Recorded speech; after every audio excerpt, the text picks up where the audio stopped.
ನಟ ಸುಮನ್ ನೀಲಿ ಚಿತ್ರ case. Star hero ಆಗಬೇಕಿದ್ದವನ career ಹಾಳು ಮಾಡಿದ್ಯಾರು?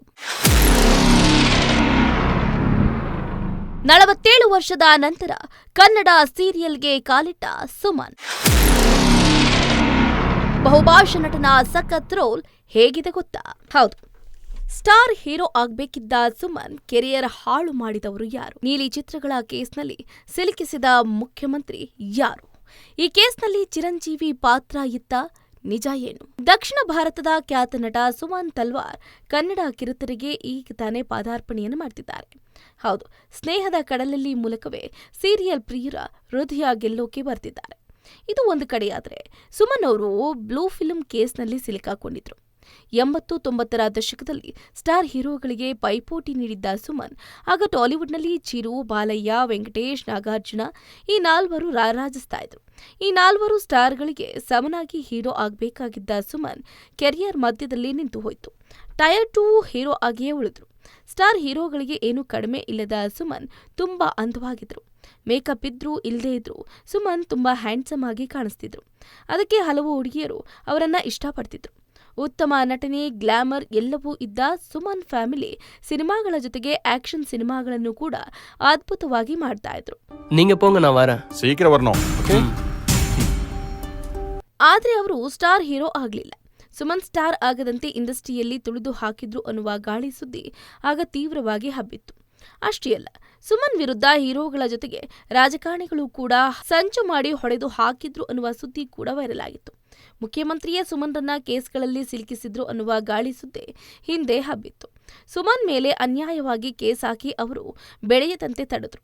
ನೀಲಿ ಚಿತ್ರ ತಯಾರಿಸ್ತಾ ಇದ್ದಾರೆ ಅಂತ ಆರೋಪವನ್ನು ಹೊರಿಸಿ ಸುಮನ್ ಕೆರಿಯರ್ಗೆ ಕುತ್ತನ್ನ ತಂದ್ರು. ಈ ಎಪಿಸೋಡ್ನಲ್ಲಿ ಮೆಗಾಸ್ಟಾರ್ ಚಿರಂಜೀವಿ ಹೆಸರು ಕೂಡ ಕೇಳಿಬಂದಿತ್ತು. ಆದರೆ ನಿಜ ಏನು? ಎಲ್ಲಿ ತಪ್ಪಾಯಿತು? ಸುಮನ್ ಕೇಸ್ಗಳಲ್ಲಿ ಸಿಲುಕುವುದಕ್ಕೆ ಮುಖ್ಯಮಂತ್ರಿಗೆ ಸಂಬಂಧ ಏನು? ಅದರಲ್ಲಿ ಚಿರಂಜೀವಿ ಹೆಸರು ಯಾಕೆ ಬಂತು? ನಿಜ ಏನು? ಸುಮನ್ರನ್ನ ಈ ವಿಷಯದಲ್ಲಿ ಸಿಲುಕಾಕಬೇಕಾದಂಥ ಅಗತ್ಯ ಏನಿತ್ತು?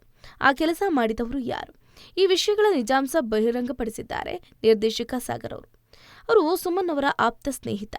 ಹಿಂದೆ ನೀಡಿದ್ದ ಸಂದರ್ಶನದಲ್ಲಿ ಸ್ಫೋಟಕ ವಿಷಯಗಳನ್ನು ಕೂಡ ಬಹಿರಂಗಪಡಿಸಿದ್ದಾರೆ ಸಾಗರ್ ಅವರು. ಈ ವಿಷಯಗಳು ವೈರಲ್ ಆಗ್ತಾನೆ ಇರುತ್ತೆ. ಸುಮನ್ ಬ್ಲೂ ಫಿಲ್ಮ್ ಕೇಸ್ನಲ್ಲಿ ಮುಖ್ಯಮಂತ್ರಿಯೇ ಭಾಗಿ ಆಗಿದ್ದಾರೆ ಅಂತ ತಿಳಿದು ಎಲ್ಲರೂ ಕೂಡ ಶಾಕ್ ಆದ್ರು. ಯಾರು ಆ ಮುಖ್ಯಮಂತ್ರಿ? ಸುಮನ್ ಮೇಲೆ ರಾಜಕೀಯ ಕಾರಣಗಳೆಂದರೆ ಈ ಕೇಸನ್ನ ಹಾಕಿದ್ರ ಅಂದ್ರೆ ಸಾಗರ್ ಅವರು ಹೇಳೋದೇ ಬೇರೆ. ಆಗಿನ ತಮಿಳುನಾಡು ಮುಖ್ಯಮಂತ್ರಿ ಎಂಜಿಆರ್ಗೆ ತಿಳಿದೇ ಈ ವಿಷಯ ನಡೆದಿದೆ ಎನ್ನಲಾಗ್ತಾ ಇದೆ. ಆಗಿನ ತಮಿಳುನಾಡು ಮುಖ್ಯಮಂತ್ರಿ ಎಂಜಿಆರ್, ರಾಜ್ಯ ಡಿಜಿಪಿ ಮತ್ತು ಮದ್ಯ ಗುತ್ತಿಗೆದಾರ ಒಡೆಯರ್ ಈ ಮೂವರಿಂದಲೇ ಸುಮನ್ ಜೈಲು ಸೇರಿದ್ರಂತೆ. ಮುಖ್ಯಮಂತ್ರಿ ಮಟ್ಟದಲ್ಲೇ ಸುಮನ್ ಮೇಲೆ ಸಂಚನ್ನ ರೂಪಿಸಲಾಯಿತು. ಜಾಮೀನು ಸಿಗದಂತೆ ಸುಮನ್ ಮೇಲೆ ಕೇಸನ್ನ ಹಾಕಲಾಯಿತು. ಇದಕ್ಕೆಲ್ಲ ಕಾರಣ ಒಬ್ಬ ಹುಡುಗಿ ಸುಮನ್ ಮೇಲೆ ಮನಸೋತಿದ್ದು. ಸುಮನ್ ಅಂಧಕಾರ, 6 ಅಡಿ ಎತ್ತರ, ಉತ್ತಮ ಬಣ್ಣ ಇದ್ದಿದ್ರಿಂದ ಆಗ ಆ ಹುಡುಗಿಯರು ಅವರ ಹಿಂದೆ ಬೀಳ್ತಿದ್ರಂತೆ. ಎಲ್ಲಾ ಹುಡುಗಿಯರಂತೆ ತಮಿಳುನಾಡಿನ ಆಗಿನ ಡಿಜಿಪಿ ಮಗಳು ಕೂಡ ಸುಮನ್ ಹಿಂದೆ ಬಿದ್ದಿದ್ರಂತೆ. ಆದ್ರೆ ಆಗಲೇ ಆ ಹುಡುಗಿ ಮದುವೆ ಆಗಿದ್ಲು. ಆದ್ರೆ ಸುಮನ್ ಶೂಟಿಂಗ್ ಇದ್ದಲ್ಲಿ ಹೋಗಿ ಗಲಾಟೆ ಮಾಡ್ತಿದ್ಲಂತೆ.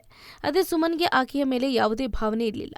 ಅದೇ ಸಮಯಕ್ಕೆ ಮದ್ಯ ಗುತ್ತಿಗೆದಾರ ಒಡೆಯರ್ ಮಗಳನ್ನ ಸುಮನ್ ಸ್ನೇಹಿತ ಪ್ರೀತಿಸ್ತಾ ಇದ್ದ. ಹೀಗೆ ಎಲ್ಲಾ ಸನ್ನಿವೇಶಗಳು ಸುಮನ್ ವಿರುದ್ಧ ತಿರುಗಿಬಿದ್ವು. ಆ ವಿಷಯ ನೇರವಾಗಿ ಆಗಿನ ಮುಖ್ಯಮಂತ್ರಿ ಎಂಜಿಆರ್ ಬಳಿ ಹೋಗುತ್ತೆ. ಎಂಜಿಆರ್ ಸುಮನ್ರನ್ನ ಕರೆಸಿದ್ರು. ಮಗನೇ, ನೀನು ನಟ, ನಿನ್ನ ಮುಂದೆ ಒಳ್ಳೆಯ ಭವಿಷ್ಯ ಇದೆ, ಇಂಥದ್ದೆಲ್ಲ ಬೇಡ ಅಂತ ಎಂಜಿಆರ್ ಹೇಳಿದ್ರಂತೆ. ಇಲ್ದಿದ್ರೆ ಏನಾಗುತ್ತೆ ಅಂತ ನೋಡ್ಕೋ ಅಂತ ಹೇಳಿದ್ರಂತೆ. ಆಗ ಸುಮನ್, ನನ್ನ ತಪ್ಪಿಲ್ಲ, ಆ ಹುಡುಗಿಗೆ ಹೇಳಿ ಅಂದ್ರಂತೆ. ಸುಮನ್ ಸೂಕ್ಷ್ಮವಾಗಿಯೇ ಹೇಳಿದ್ರು. ಅದು ನಿರ್ಲಕ್ಷ್ಯದ ಮಾತಂತೆ. ಎಂಜಿಆರ್ಗೆ ಆ ಥರ ಅನಿಸ್ತಂತೆ. ಎಂಜಿಆರ್ಗೆ ಸುಮನ್ ಉತ್ತರ ಇಷ್ಟ ಆಗಲಿಲ್ಲ. ಡಿಜಿಪಿಗೆ ಸುಮನ್ ಮೇಲೆ ಸಿಟ್ಟಿತ್ತು. ಒಡೆಯಾರ್ಗೆ ಸುಮನ್ ಸ್ನೇಹಿತನ ಮೇಲೆ ಸಿಟ್ಟಿತ್ತು. ಹೀಗೆ ಈ 3 ಬೆಳವಣಿಗೆಗಳು ಸುಮನ್ಗೆ ಸಂಕಷ್ಟವನ್ನ ತಂದವು. ಡಿಜಿಪಿ ತನ್ನ ಅಧಿಕಾರವನ್ನ ಬಳಸಿ ಸುಮನ್ ಮೇಲೆ ಗಲಭೆ ಕೇಸ್ ಹಾಕಿಸಿ ಬಂಧಿಸಿದ್ರು. ಹೊರಗೆ ಕಾಣೋದಕ್ಕಿಂತ ಹೆಚ್ಚು ಕೇಸ್ಗಳಲ್ಲಿ ಒಳಗೆ ಹಾಕ್ತಿದ್ರಂತೆ. ಆಗ್ಲೇ ನೀಲಿ ಚಿತ್ರ ಕೇಸನ್ನ ಹಾಕಿದ್ದಾರೆ ಅನ್ನುವ ಗಾಳಿ ಸುದ್ದಿ ಕೂಡ ಹಬ್ತು. ಆದ್ರೆ ಆ ಕೇಸ್ ಹಾಕಿರ್ಲಿಲ್ಲ ಅಂದಿದ್ದಾರೆ ಸಾಗರ್. ಈ ಕೇಸ್ ಬಗ್ಗೆ ಬಂದಿರೋದೆಲ್ಲ ಗಾಳಿ ಸುದ್ದಿ ಅಂತ ಸಾಗರ್ ತಳ್ಳಿ ಹಾಕಿದ್ದಾರೆ.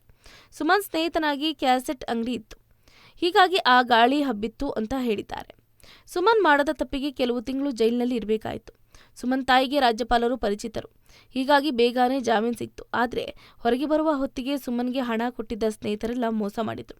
ಹೀಗೆ ಸುಮನ್ ಹಲವು ಸಂಕಷ್ಟವನ್ನು ಎದುರಿಸಬೇಕಾಯಿತು ಅಂತ ಸಾಗರ್ ಅವರು ಹೇಳಿದ್ದಾರೆ. ಈಗ ಈ ವಿಷಯದಲ್ಲಿ ಮೆಗಾಸ್ಟಾರ್ ಚಿರಂಜೀವಿ ಭಾಗಿ ಆಗಿದ್ದಾರೆ ಅನ್ನುವ ಸುದ್ದಿ ಕೂಡ ವೈರಲ್ ಆಗಿತ್ತು. ಸುಮನ್ ಬಂಧನದ ಹಿಂದೆ ಚಿರಂಜೀವಿ ಇದ್ದಾರೆ, ಅವರ ಭಾಗಿಯಿಂದಲೇ ಇದೆಲ್ಲ ಆಗಿದೆ ಅನ್ನುವ ಸುದ್ದಿ ಇತ್ತು. ಆದರೆ ಅದರಲ್ಲಿ ಸತ್ಯ ಇಲ್ಲ ಅಂದಿದ್ದಾರೆ ಸಾಗರ್. ಈ ವಿಷಯದಲ್ಲಿ ಚಿರಂಜೀವಿ ಪಾತ್ರ ಇಲ್ವೇ ಇಲ್ಲ, ಇವೆಲ್ಲ ಕಟ್ಟುಕತೆಗಳು ಅಂತ ಸ್ಪಷ್ಟಪಡಿಸಿದ್ದಾರೆ. ಅದೆಲ್ಲ ಹೊರತುಪಡಿಸಿದ್ರೆ ಈಗ ದಕ್ಷಿಣ ಭಾರತದ ಹೆಸರಾಂತ ನಟ ಸುಮನ್ ತಲ್ವಾರ್ ಕನ್ನಡದ ಕಿರುತೆರೆಗೆ ಕಾಲಿಟ್ಟಿದ್ದಾರೆ. ಸ್ಟಾರ್ ಸುವರ್ಣ ವಾಹಿನಿಯ ಸ್ನೇಹದ ಕಡಲಲ್ಲಿ ಸೀರಿಯಲ್ನಲ್ಲಿ ಪ್ರಮುಖ ಪಾತ್ರವನ್ನ ಮಾಡಿದ್ದಾರೆ. ಫಸ್ಟ್ ಟೈಮ್ ಕನ್ನಡ ಸೀರಿಯಲ್ ಮಾಡ್ತಿರೋ ಸುಮನ್ ಆಗಮನವನ್ನ ಸೀರಿಯಲ್ ತಂಡ ತುಂಬಾನೇ ಚೆನ್ನಾಗಿ ಪ್ರಮೋಟ್ ಮಾಡಿತ್ತು. ಸ್ನೇಹದ ಕಡಲಲ್ಲಿ ಸೀರಿಯಲ್ನ ಎಲ್ಲ ಕಲಾವಿದರು ತಮ್ಮ ಧಾರಾವಾಹಿಗೆ ಒಬ್ಬ ವಿಶೇಷ ನಟರು ಬರ್ತಿದ್ದಾರೆ ಅನ್ನೋದನ್ನ ಹೇಳ್ಕೊಂಡಿದ್ರು. ಆ ವಿಡಿಯೋವನ್ನ ಸ್ಟಾರ್ ಸುವರ್ಣ ತನ್ನ ಅಧಿಕೃತ ಪೇಜಲ್ಲೇ ಶೇರ್ ಮಾಡಿತ್ತು. ಇದೀಗ ಸುಮನ್ ಸೀರಿಯಲ್ಗೆ ಬಂದಾಗಿದೆ. ಈ ಹಿನ್ನೆಲೆಯಲ್ಲಿ ಇನ್ನಷ್ಟು ಮಾಹಿತಿಯನ್ನ ಸೀರಿಯಲ್ ತಂಡ ಹಂಚಿಕೊಂಡಿದೆ. ಇದರ ಕಂಪ್ಲೀಟ್ ವಿವರ ಮುಂದೆ ಓದೋದಾದ್ರೆ, ಕನ್ನಡ ಕಿರುತೆರೆಯಲ್ಲಿ ನಟ ಸುಮನ್ ತಲ್ವಾರ್ ಎಲ್ಲಾ ಭಾಷೆಯ ಸಿನಿಮಾ ಮಾಡಿದ್ದಾರೆ. ದಕ್ಷಿಣ ಭಾರತದ ಈ ಖ್ಯಾತ ನಟ ಬರೋಬ್ಬರಿ 11 ಭಾಷೆಯ ಚಿತ್ರಗಳಲ್ಲಿ ನಟಿಸಿದ್ದಾರೆ. ಪರಭಾಷೆಯ ಚಿತ್ರಗಳಲ್ಲಿ ನಟಿಸಿದ್ರೂ ಕೂಡ ಕನ್ನಡ ಮತ್ತು ತುಳು ಭಾಷೆಯ ಬಗ್ಗೆ ವಿಶೇಷ ಗೌರವ ಹೊಂದಿದ್ದಾರೆ. ಕಾರಣ ಸುಮನ್ ತಲ್ವಾರ್ ಮೂಲತಃ ಕರ್ನಾಟಕದ ಮಂಗಳೂರಿನವರೇ ಆಗಿದ್ದಾರೆ. ಇದೀಗ ಕನ್ನಡ ಕಿರುತೆರೆಗೂ ಕಾಲಿಟ್ಟಿದ್ದಾರೆ. ಸ್ನೇಹದ ಕಡಲಲ್ಲಿ ಸೀರಿಯಲ್ನಲ್ಲಿ ಅಭಿನಯಿಸುತ್ತಿದ್ದಾರೆ. ಸೀರಿಯಲ್ನ ನಾಯಕ ನಟ ಚಂದೂಗೌಡ ಅವರ ತಂದೆಯೇ ಪಾತ್ರದಲ್ಲಿ ನಟಿಸ್ತಾ ಇರುವಂತದ್ದು. ಮಾಧವ ಹರಸ್ ಹೆಸರಿನ ರೋಲ್ನಲ್ಲೇ ಅಭಿನಯಿಸ್ತಾ ಇದ್ದಾರೆ. ಸ್ನೇಹದ ಕಡಲಲ್ಲಿ ಯಾವಾಗ ಪ್ರಸಾರ? ಸ್ನೇಹದ ಕಡಲಲ್ಲಿ ಸೀರಿಯಲ್ನ ಪ್ರೋಮೋಗಳು ರಿಲೀಸ್ ಆಗಿವೆ. ಸುಮನ್ ಪಾತ್ರ ನಿರ್ವಹಣೆಯ ಮೇಕಿಂಗ್ ವಿಡಿಯೋ ಕೂಡ ರಿಲೀಸ್ ಆಗಿದೆ. ಸೀರಿಯಲ್ ಅಲ್ಲಿ ಪ್ರಮುಖ ಪಾತ್ರವನ್ನೇ ಮಾಡಿರೋ Suman first time Kannada serial ಮಾಡ್ತಿರೋ ಖುಷಿಯಲ್ಲಿದ್ದಾರೆ. ಸ್ನೇಹದ ಕಡಲಲ್ಲಿ ಸೀರಿಯಲ್ ಮುಂದಿನ ವಾರದಿಂದಲೇ ಪ್ರಸಾರ ಆಗ್ತಾ ಇದೆ. ಮೇ 12ರಿಂದಲೇ ಇದು ಟೆಲಿಕಾಸ್ಟ್ ಆಗುತ್ತೆ. ಪ್ರತಿದಿನ ರಾತ್ರಿ 8:30ಕ್ಕೆ ಈ ಧಾರಾವಾಹಿ ಪ್ರಸಾರ ಆಗುತ್ತೆ. ಈ ಒಂದು ಸೀರಿಯಲ್ ಬಗ್ಗೆ ಹೆಚ್ಚಿನ ಮಾಹಿತಿ ಕೊಡುವುದಕ್ಕೆ ಸೀರಿಯಲ್ ತಂಡ ಒಂದು ಪ್ರೆಸ್ ಮೀಟ್ ಕೂಡ ಮಾಡಿರುವಂತದ್ದು.